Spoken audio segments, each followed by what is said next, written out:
ચવેલી ગામે પાળેશ્વરી માતાજીનો હવન યોજાયો।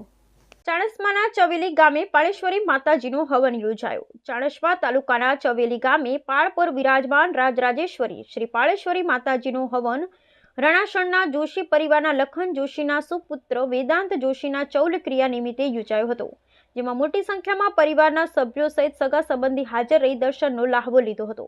ચાણસ્મા તાલુકાના રણાસણ ગામ ખાતે રહેતા લખન જોશીના સુપુત્ર વેદાંત જોશીની ચૌલ ક્રિયા હોય તે નિમિત્તે ચાણસ્મા તાલુકાના ચવેલી ગામે આવેલા પાળ પર બિરાજમાન રાજરાજેશ્વરી શ્રી પાળેશ્વરી માતાજીના હવનનું આયોજન શાસ્ત્રી અશોકભાઈ જોશી, હર્ષદભાઈ જોશી ચવેલીવાળા તથા પાર્થભાઈ અને ધીરેનભાઈના શાસ્ત્રોક્ત વેદોક્ત મંત્રોચ્ચાર સાથે યોજાયો હતો, જેમાં મોટી સંખ્યામાં પરિવારના સભ્યો સાથે સગા સંબંધી સહિત ધર્મપ્રેમી લોકો હાજર રહ્યા હતા અને હવનમાં દર્શનનો લાભો લઈ ભોજન પ્રસાદ લઈ ધન્યતા અનુભવી હતી। બ્યુરો રિપોર્ટ પ્રવીણ યોગી, ચાણસ્મા।